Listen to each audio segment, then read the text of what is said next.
Ex-PDEA Agent Jonathan Morales, kinumpirma nga ang pagbibigay ng suhol sa PDEA ng mag-asawang Marcos.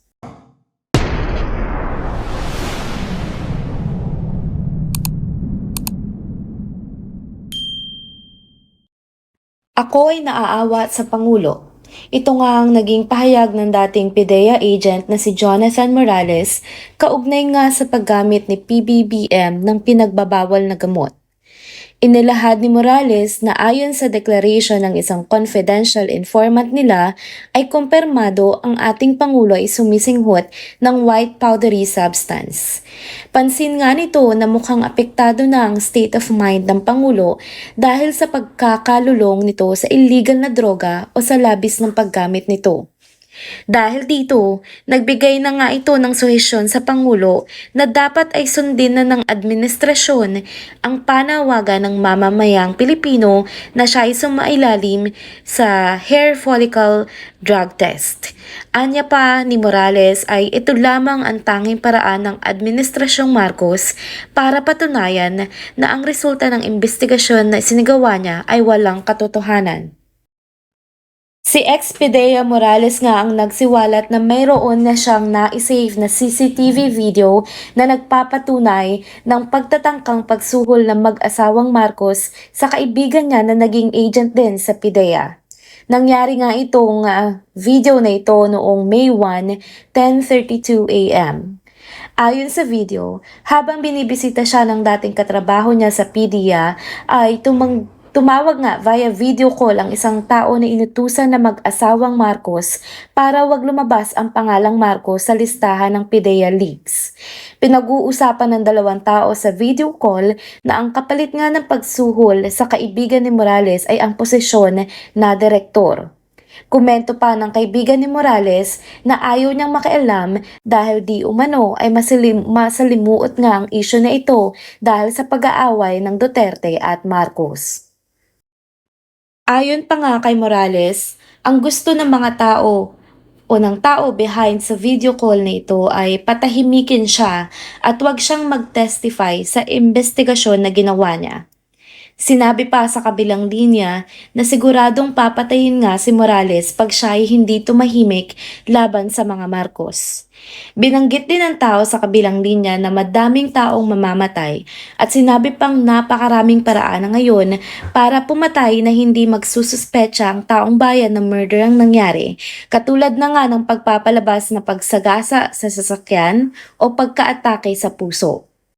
Hindi naman nagpatinag si Morales at ang kaibigan niya kaya nung hindi umubra ang pagsuhol na ito, naniwala si Morales na ang plan B ng administrasyon ay tirahin ang kanyang pagkatao sa nangyaring Senate hearing noong nakaraang araw.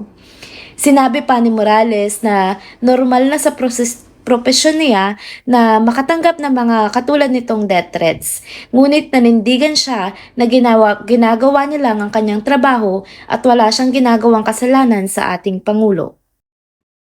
Grabe at nakakapanlumo nga ang eksplosibong balitang ito. Nalungkot nga si Morales sa mga pangyayari at naghihinanaing na sa kabila ng kanyang maayos na pagtatrabaho nung nasa PDEA pa siya, ito pa ang kakahantungan niya at ang pagbibintangan pa siya ng mga opisyal ng pamahalaan na AI video ang kanyang ipinakita at walang katotohanan ito. Ito naman ang mga maiinit na komento ng ating mga netizens patungo sa issue na ito.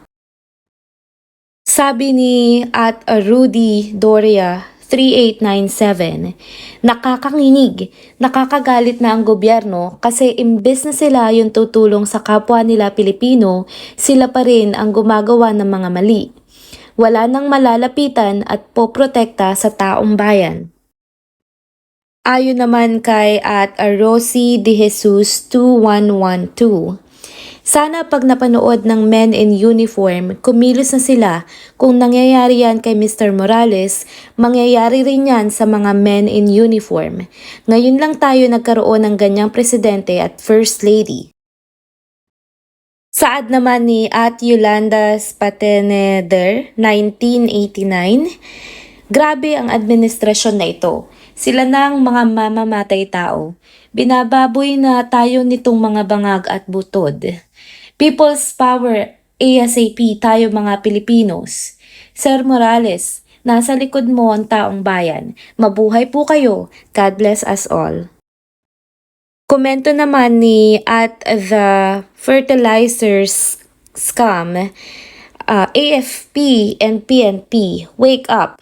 Withdraw nyo na support nyo kay BBM aka Addict. Nagpahayag naman ng pagkadismaya si at Stanley Olivar at ang komento niya nga ay, I am utterly shocked. I supported these leaders and now I regret it. Ang huling komento na ating babasahin nga ay mula kay at Diana Macal 2447.